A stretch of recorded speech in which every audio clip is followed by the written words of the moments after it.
नमस्कार दोस्तों, आज हम इस वीडियो में जानेंगे मुक्त छंद। मुक्तक छंद भी कहते हैं इसको। ये मध्य प्रदेश की बोर्ड परीक्षाओं में, लोकल परीक्षाओं में तथा प्रतियोगिता परीक्षाओं में पूछा जाता है कि मुक्तक छंद किसे कहते हैं, इसकी विशेषताएं बताइए तथा इसके जनक कौन हैं। तो हम देखते हैं मुक्तक छंद किसे कहते हैं। जिस विषम छंद में वर्ण मतलब होता है अक्षर और मात्राओं पर प्रतिबंध न हो और न ही प्रत्येक चरण में वर्णों की मात्रा और क्रम समान हो और न ही मात्राओं की कोई निश्चित व्यवस्था हो, उसे हम मुक्त छंद कहते हैं। अर्थात हिंदी में वह छंद जो पूर्ण रूप से मुक्त होता है, स्वतंत्र होता है, उसमें न यति होती है न गति होती है और लय का क्रम भी बिगड़ता रहता है, मतलब कोई सुनिश्चित नहीं रहता है, उसे ही हम क्या कहते हैं, मुक्त छंद कहते हैं।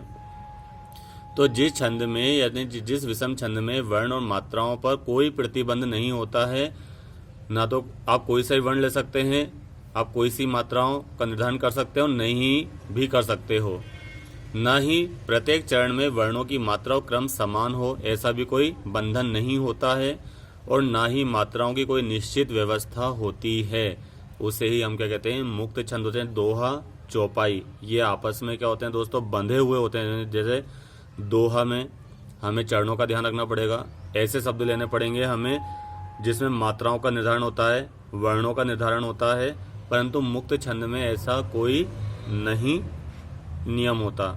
आजकल जो व्यवस्था चल रही है, जो कविताएं आप देख रहे हो, सब मुक्त छंद में ही लिखी जा रही हैं, क्योंकि दोहा, चौपाई, रोला, उलाला, गीतिका, हरि गीतिका, इन सबको लिखने वाले चले गए हैं। ठीक है, इसीलिए हिंदी ने आपको एक प्रदान किया है। क्या प्रदान किया है? मुक्त छंद। फिर देखते हैं हम आगे। मुक्त छंद आधुनिक युग की देन है, यानी जो मुक्त छंद है ये आधुनिक युग की देन है। आधुनिक युग मतलब जो आज चल रहा है हिंदी में। इसके प्रणेता कवि श्री सूर्यकांत त्रिपाठी निराला जी हैं, यानी कि मुक्त छंद को हिंदी में जो लेकर आए वो कौन है, वो कवि कौन है? सूर्यकांत त्रिपाठी निराला।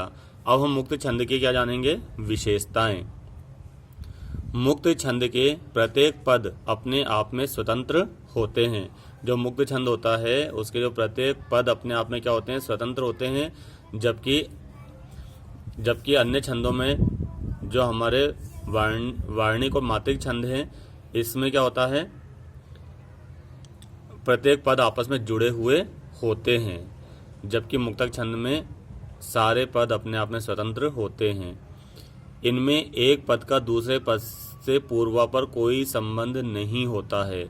यानी कि आपने देखा होगा दोस्तों, खंड काव्य, महाकाव्य, इसमें प्रथम पद का दूसरे पद से मतलब जुड़ाव होता है, दूसरे का तीसरे से, तीसरे का चौथे से, चौथे का तीसरे से, तीसरे का दूसरे से जुड़ाव होता है।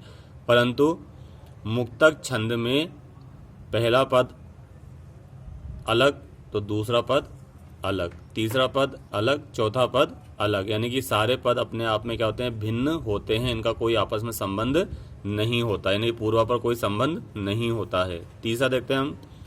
ये छंद नियमबद्ध नहीं होते हैं। ये छंद नियमबद्ध नहीं होते हैं, जबकि हमारे जो मात्रिक और वार्णिक छंद ये नियमबद्ध होते हैं, जबकि मुक्तक छंद नियमबद्ध नहीं होते हैं। तभी तो इन्हें लिखना आसान होता है हर कवि के लिए, और आजकल जो कवि हैं वो मुक्त छंद में ही अपनी रचनाएं लिख रहे हैं।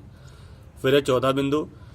स्वच्छंद गति और भावपूर्ण यति विधान ही मुक्त छंद की विशेषता है।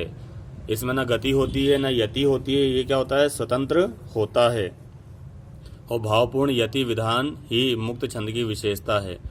पांचवा हम देखते हैं। मुक्त छंद में राग सदा एक सा नहीं रहता है। जो मुक्त छंद होता है इसमें राग सदा एक सा नहीं होता है। जैसे कि आप कोई दूसरे छंद को देखिए, उसमें क्या होता है?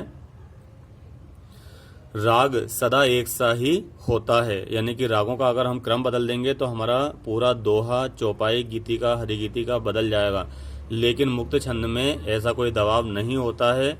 उसमें प्रथम पद का राग अलग तो दूसरा पद का राग अलग है। आपने कभी दोहे गाए होंगे, या सुने होंगे कबीरदास जी के दोहे, बिहारी के दोहे, तो उसमें आप देखना राग सदा एक सा ही रहता है।